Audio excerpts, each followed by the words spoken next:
GNN&H builders টি10 ভোটের আলাপে আপনাদের সকলকে স্বাগত জানাচ্ছি। আমি তৌফিক লিপু। দর্শক, আমরা আজকে কথা বলবো কক্সবাজার 1 আসন অর্থাৎ চকরিয়া পেকুয়া আসনের ভোটের যে হালচাল সেই বিষয়ে আমরা কথা বলবো।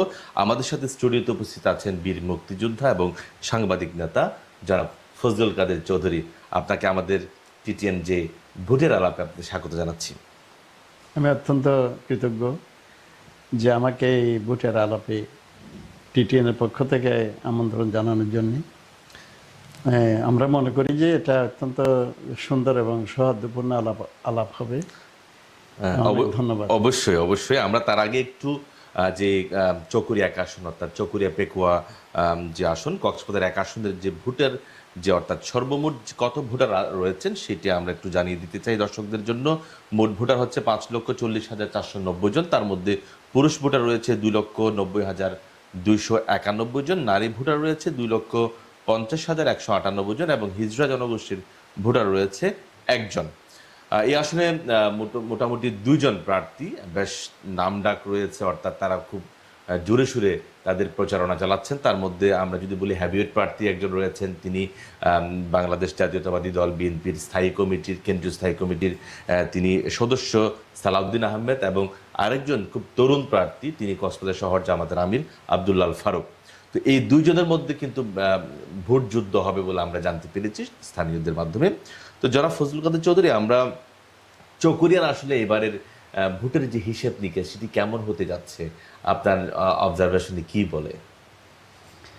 ধন্যবাদ লিপু।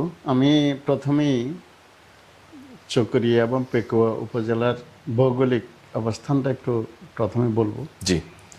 এটা একটা অর্থকরী অঞ্চল। এখানে রয়েছে বৃহত্তর চিংড়ি এলাকা এবং লবণ এলাকা। তো এখানে রিমোট এলাকাও আছে যেখানে রাস্তাঘাট নেই। পেকুয়া এবং চকরিয়া দুটাই, চকরিয়া একটু উন্নত, পেকুয়া কিছুটা উন্নত, কিন্তু অনেক রিমোট এলাকাও আছে। জি।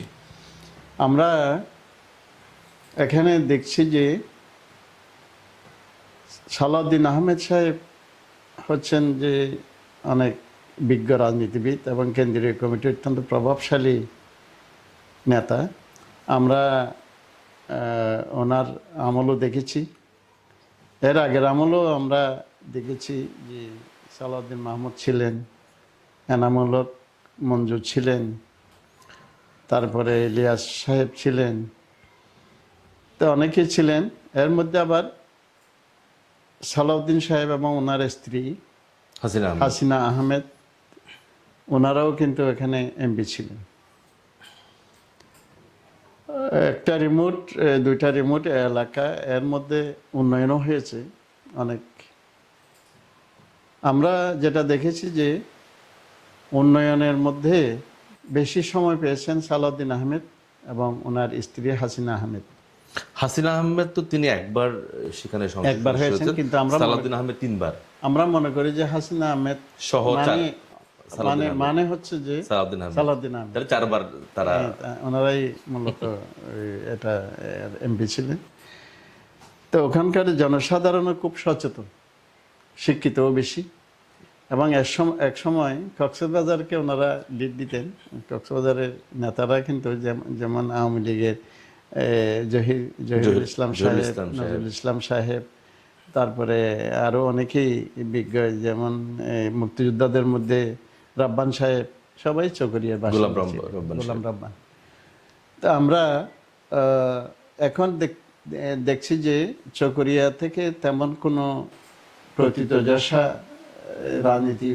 রাজনীতিবিদ অথবা কোনো সাংস্কৃতিক কর্মী অথবা সে ধরনের কেউ তেমন নেই। সেটা কেন আমি জানি না। যাই হোক, এখন সালাউদ্দিন সাহেব এবং আব্দুল্লাহ ফারুক দুইজনেই কিন্তু হেভিওয়েট প্রার্থী, আপনি যেমন বলেছেন। তা আমরা দেখতে পাচ্ছি যে দুজনের মধ্যে একটা হাড্ডাহাড্ডি লড়াই হবে, যেহেতু দুই পার্টিতেই কিন্তু এমপি ছিলেন।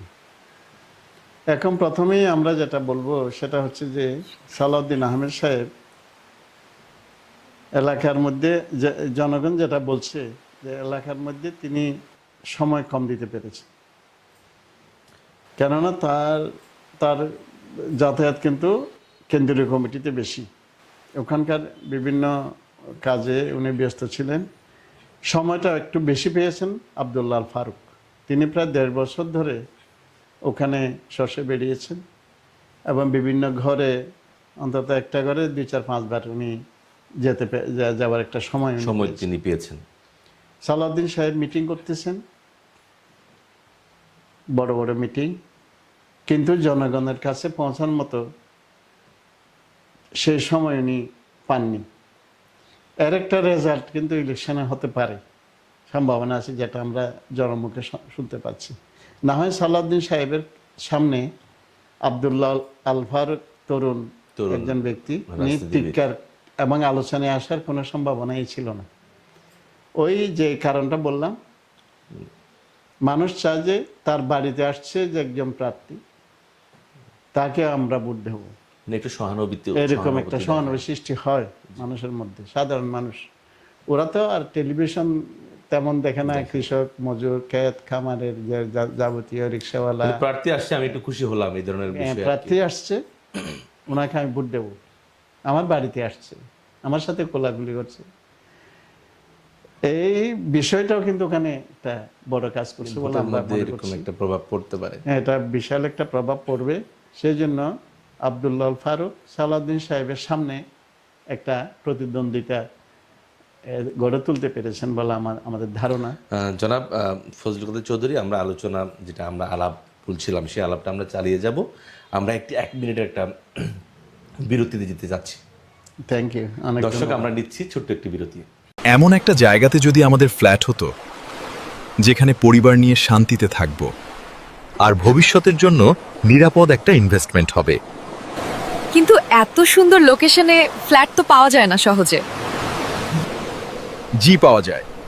জিএনএন এনএইচ বিল্ডার্স এনেছে কক্সবাজারের প্রাইম লোকেশনে রেডি ফ্ল্যাট। মার্জিয়া টাওয়ার সরকারি বালক উচ্চ বিদ্যালয়ের দক্ষিণে ও স্টেডিয়ামের পূর্ব পাশে। 60% খোলা জায়গা, সবুজ পরিবেশ, সুইমিং পুল, রুফটপ হল আর বাচ্চাদের খেলার মাঠ সহ আধুনিক সব সুবিধা। ফজল টাওয়ার উত্তর টেকপাড়া মাঝিরঘাটে 30 ফুট রাস্তার পাশে। এছাড়াও বদরমোকাম আবাসিক এলাকায় সুলভ মূল্যে বিভিন্ন সাইজের রেডি ফ্ল্যাট থাকছে। 3 bed, 3 toilet, drawing, dining, kitchen সহ 2 বেলকনি।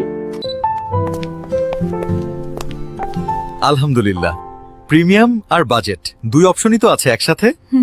ঠিক বলেছ, এটা শুধু একটা ফ্ল্যাট নয়, এটা আমাদের ভবিষ্যতের ঠিকানা। আপনার স্বপ্নের মতো ফ্ল্যাট পেতে আজই যোগাযোগ করুন জিএনএন অ্যান্ড এইচ বিল্ডার্স এর সাথে। সরাসরি কথা বলতে স্ক্রিনে দেওয়া নম্বরে কল করুন 01819548482 নম্বরে। বিরতির পর আবারও স্বাগত জানাচ্ছি। দর্শক, আমরা কথা বলছিলাম বীর মুক্তিযোদ্ধা এবং সাংবাদিক নেতা ফজলুল কাদের চৌধুরীর সাথে।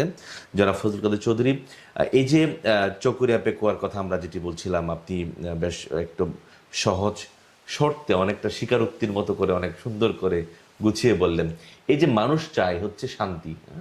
আমরা বিগত সময়ে আমরা দেখেছি সেখানে যে চিংড়ি ঘের বলেন বা অন্যান্য যে সকল জায়গায় সেখানে গোলাগুলি, দাঙ্গা হাঙ্গামা সেরকমই আমরা দেখেছি, লুটপাটের যেই বিষয়টা দেখেছি। তো এখন আসলে যে আওয়ামী লীগ সরকার তো নাই, এখন আসলে অন্তর্বর্তীকালীন সরকার এখনো পর্যন্ত আছে। তো এই যে সেখানকার এই ধরনের কোনো ধরনের সমস্যা এখনো পর্যন্ত আছে কি না, যদি নতুন যে সরকার আসে বা যারা সরকারে গঠন করবেন, এমপি হবেন, তারা এই সমস্যাগুলো সমাধান কতটুকু করতে পারবে বলে আপনি মনে করেন? হ্যাঁ, ধন্যবাদ লিপু। এবং আমরা এখন যেটা অনুভব করতেছি, ওখানকার যে খবরাখবরগুলো আমরা পাচ্ছি, আমি এর মধ্যে 2-3 বার চকরিয়াও ভিজিট করেছি। জি, সেটা জনসাধারণ যেটা বলছে যে এখানকার যে সমস্যাগুলো, যেমন আপনি বলেছেন যে চিংড়িঘের যে সমস্যা, সেটা বিগত সরকারের আমলে আমাদের যিনি এমপি ছিলেন জনাব জাফর সাহেব, তিনি অনেক চিংড়িঘের তিনি দখল করেছিলেন। 5 আগস্টের পরে সেটা হাত বদল হয়ে গেছে আবার। যতদূর জানতে পেরেছি যে আমাদের যিনি সালাউদ্দিন আহমদ সাহেবের লোকজন সেই খামারগুলো আবার তারা দখল করেছেন। এইভাবে কিন্তু যদি যারা মানে জনবল আছে অথবা ক্ষমতার দাপট দেখায়, তাদের হাতে মূলত এ পর্যন্ত যা ইতিহাস আছে সেটা এরকমই হয়েছে। তো আমরা মনে করি যে এই ইলেকশনের পরে তো আমরা মনে করব যে এই দাঙ্গা হাঙ্গামা, এই যে চিংড়ি প্রকল্প নিয়ে যে দখলবাজি, সেই দখলটা হবে না বলে আমরা মনে করছি। সালাউদ্দিন সাহেবও অনেক যোগ্য নেতা এবং তিনি এটা প্রশ্রয় দেবেন না বলে আমার ধারণা। এবং আব্দুল্লাহ আল ফারুক যেহেতু তরুণ এবং ওনাদের কথা পরিচ্ছন্ন যেটা আছে যে ওনাদের কর্মীরা কোনো দিন এই ধরনের দখলবাজিতে থাকবেন না, এই কথাগুলো আমরা বিশ্বাস করতে চাই। তা আমরা জনসাধারণ যেটা বলছি যে সালাউদ্দিন সাহেব চাইলেও কিন্তু এই ঘটনাগুলো তিনি পরিহার করতে পারেন। তিনি শুধু আঙ্গুল তুললেই এই ধরনের ঘটনা বন্ধ হয়ে যাবে। আর আব্দুল্লাহ আল ফারুক যেহেতু ওনার ভবিষ্যৎ আছে বলে উনি নিজেই ধারণা করছেন যে সামনে উনি অনেক ভালো করবেন, সেটার জন্যই তিনি এই কাজে জড়িত হবেন না বলে আমার ধারণা। তো আমরা মনে করি যে ওখানে যোগ্য প্রার্থীকেই মানুষ ভোট দেবে, যেহেতু দুইটা অঞ্চলেই মানুষ খুব সচেতন। এবং আমরা যেটা মনে করছি যে ওখানকার মানুষগুলো অবশ্যই অবশ্যই অবশ্যই যোগ্য প্রার্থীকে ভোট আগেই দিয়েছেন, এবারও সেটার একটা প্রতিফলন আমরা দেখব বলে আমরা মনে করছি। জনাব ফজলুল করিম চৌধুরী, যে 2018 সালে আমরা দেখলাম জাফর আহমদকে নৌকা প্রতীক দিয়েছিল, তিনি জয়লাভ করেছিলেন। এরপরে 2024 সালে জাফর আহমেদকে বাদ দিয়ে কল্যাণ পার্টির যেই সৈয়দ মোহাম্মদ ইব্রাহিমকে যে অর্থাৎ মনোনয়ন দিয়েছিলেন, মনোনয়ন দেননি অবশ্য, যদিও জাফর থেকে আলাদা করে রাখা হয়েছিল, তখনই কিন্তু জাফর অনেকটা ভালো ভোট পেয়েছিলেন।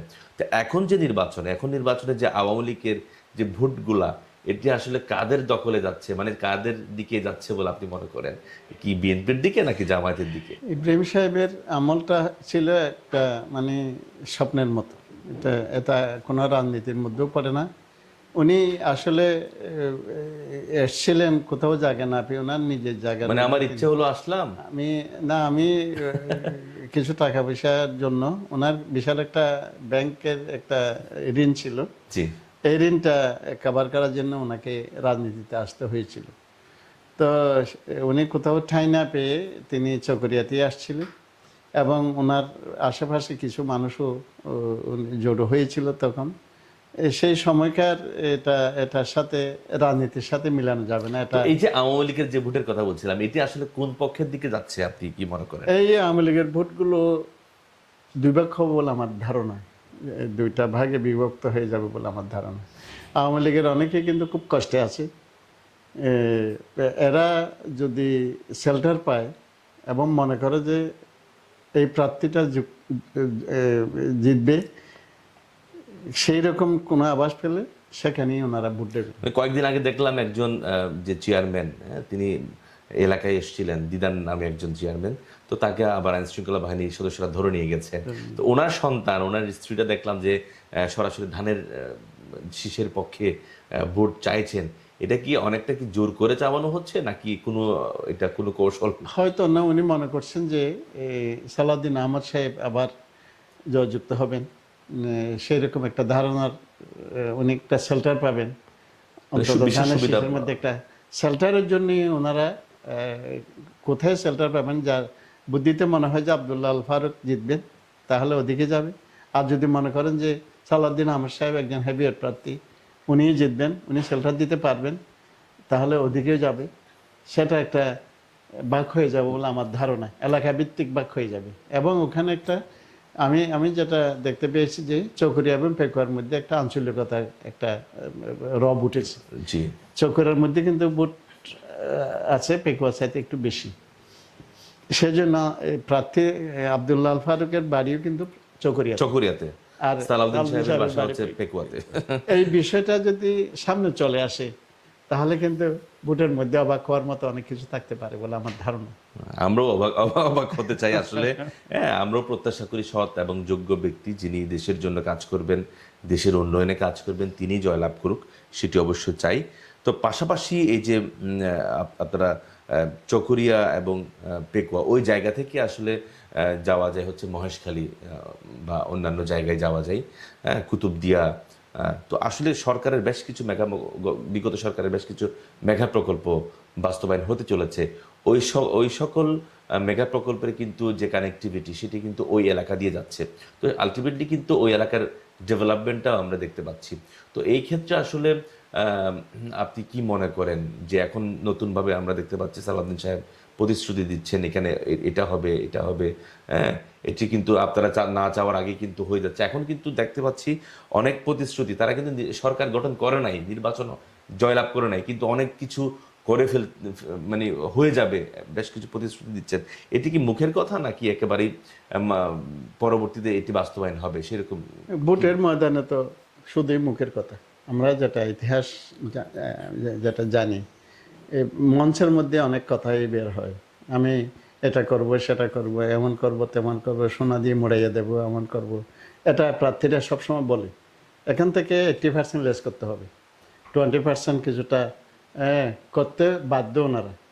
অনেক সময় প্রার্থীরা যখন জয়লাভ করে তখন এটা করতে বাধ্য হয়। তো এটা 20% ধরে নিতে পারি আমরা, যেহেতু চকরিয়া পেকুয়া একটা অত্যন্ত মানে সচেতন জনসাধারণের অধ্যুষিত এলাকা এবং ওখানে যে অর্থকরী ফসলগুলো হচ্ছে, এটা নিয়ে যে দাঙ্গা হাঙ্গামা, মানুষকে গুলি করা, এরকম করা, সেরকম করা, এবং উন্নয়ন যেগুলো রাস্তাঘাটে কোনো হয় নাই, রিমোট এলাকা, আমি যেটা প্রথমেই বলেছি যে এই রিমোট এলাকাগুলোকে উন্নত করা। মেগা প্রকল্প শব্দগুলো অনেক সময় মনে হয় যে অনেক উন্নয়ন, কিন্তু এগুলো কিন্তু পরিবেশকে অনেক ক্ষয়ক্ষতি করে, জনসাধারণ ক্ষতিগ্রস্ত হয়।